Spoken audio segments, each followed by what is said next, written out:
Hello everyone, welcome back to my channel. आज हम लोग पढ़ने वाले हैं the road not taken class 9 के इंग्लिश का चैप्टर नंबर 2।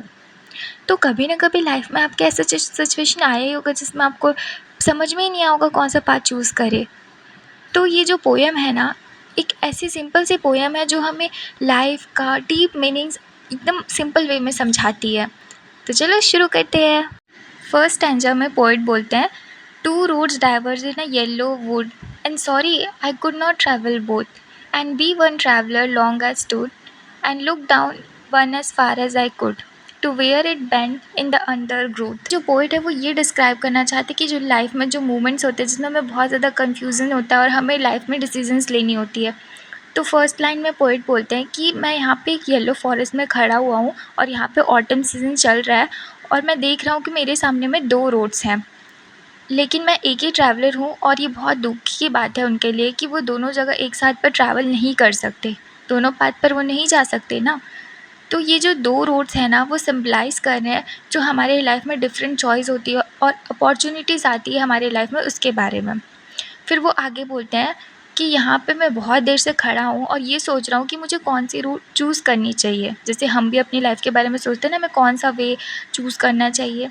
फिर वो देखते हैं रोड पे, जितना दूर हो सके वो उतना दूर तक देखते हैं कि वो कहाँ तक जाती है, लेकिन वो थोड़े समय के बाद में देखते हैं कि वो जो रोड है वो ब्लर होने लगता है, डिसअपियर होने लगता है बुशेस में, और वो मतलब दिखने ही नहीं लगता है। इनसे पोइम ये समझाना चाहते हैं कि जो हमारी लाइफ है ना और जो हमारा फ्यूचर है वो एकदम अनसर्टेन है। मतलब हम उसे कभी प्रिडिक्ट नहीं कर सकते, हम नहीं जानते कि हम जो रास्ता चूज़ करने वाले हैं उसका रिज़ल्ट क्या होने वाला है। लेकिन स्टैंजा में पोइट बोलते हैं, then took the other just as fair and having perhaps the better claim because it was grassy and wanted wear, though as for that the passing there had warned them really about the same। तो इस line का मतलब ये होता है कि जो road है ना पहली वाली वो सेकंड वाली जैसी उतनी ही ब्यूटीफुल है। जो उन्हें लग रहा था कि मेरी बेटर चॉइस हो सकती है क्योंकि वो ग्रासी है और वहाँ पे कम लोगों ने ट्रैवल किया होगा। जहाँ पे जो रोड है वो सिंबलाइज़ कर रहा है कि डिफरेंट और लेस कॉमन पाथ भी होता है जो लोग अपनी लाइफ में चलते हैं। तो जो पोइट है वो लेस कॉमन पाथ में जाना चाह रहे हैं, लेकिन पोइट सून रियलाइज़ करते हैं कि ये जो दोनों रोड है ना वो ऑलमोस्ट सबने उतना ही चला हुआ है, दोनों रोड में बराबर ही लोग चले हुए हैं। इसका मतलब ये दिखाना चाह रहे हैं वो हमें कि जो हमारी जो चॉइसेस है ना वो बहुत ज़्यादा बड़ी नहीं होती है डिफरेंस, अगर हम देखें तो दोनों चॉइसेस का। कभी कभी हमारी लाइफ में हम सोचते हैं कि ये जो ऑप्शन है वो यूनिक होगा, रियल होगा, स्पेशल होगा, बट रियलिटी में ऐसा कुछ होता नहीं है। जो चॉइसेस होती है ना वो सिमिलर ही होती है। तो इस स्टैंजा से पोइट ये बताना चाह रहे हैं, वो सजेस्ट कर रहे हैं कि लोग जो है अपनी डिसीजंस का मीनिंग ढूंढने लग जाते हैं, जबकि ऑप्शन जो है वो दोनों वो नियरली सेम ही होते हैं। चलो अब थर्ड स्टैंजा देखते हैं। And both that morning equally lay in leaves no steps had trodden black. Oh, I kept the first for another day, yet knowing how way leads on to way, I doubted if I should ever come back। तो poet ये बता रहे हैं कि जिस morning वो उठते हैं वो दोनों रोड को देखते हैं, वो देखते हैं कि वो इक्वली फ्रेश है और अनटच्ड है, वहाँ पे अभी तक कोई चला ही नहीं है सुबह से। जो लीव्स होती है वहाँ की वो ना उस पात पे ऐसी बिखरी हुई रहती है कि जैसे कि उन्हें क्रश ही नहीं किया गया हो, और जैसे हम चलते हैं तो हमारे पैरों पे जो धूल रहती है उससे वो जो लीव्स है वो ब्लैक हो जाती है, वो वैसी भी नहीं हुई थी। इसका मतलब ये है कि सुबह से मतलब अभी से यहाँ पे कोई नहीं गया है उस रोड से, वो दोनों रोड से। तो पोइट डिसाइड करते हैं कि मैं जो है ये फर्स्ट रोड को किसी दूसरे दिन आकर चलूँगा इस रोड पे। अभी वो सोच रहा है कि मैं इसमें वापस आऊँगा और इसमें फिर बाद में ट्रैवल करूँगा, अभी मैं दूसरी रोड को पकड़ लेता हूँ। लेकिन वो जानते हैं बहुत अच्छी तरीके से कि अगर वो एक बात को चुन रहे हैं तो लाइफ में जो है वो दूसरा चुनने के बाद जैसे वो एक चुन ले रहे हैं तो फिर अब वो वापस नहीं आ पाएंगे, उन्हें उसमें आगे बढ़ना होगा। बहुत डिफ़िकल्ट होता है वापस आना और उस सेम पॉइंट से स्टार्ट करना फिर से।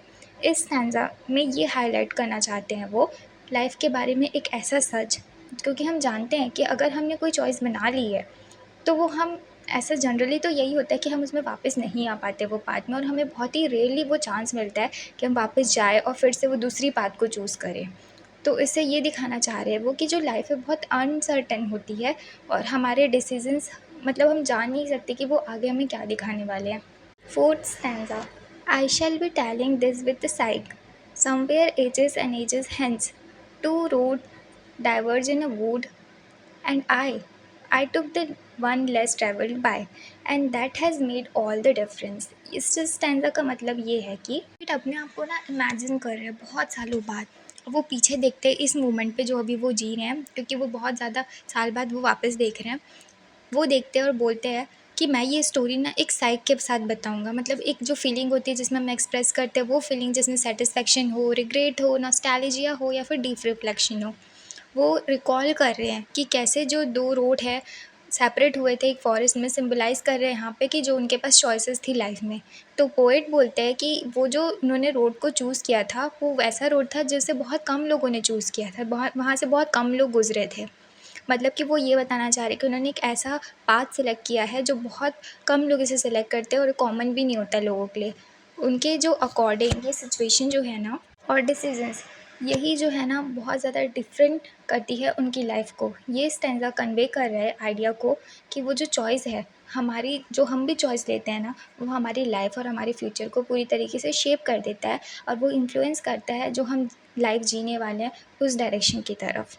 और ये भी हाईलाइट करते हैं वो कि कैसे लोग जो हैं वापस पीछे अपने डिसीजंस पर देखते हैं जो उन्होंने खुद लिया था, और फिर वो खुद को एक स्पेशल मीनिंग क्रिएट करने लगते हैं ओवर द टाइम।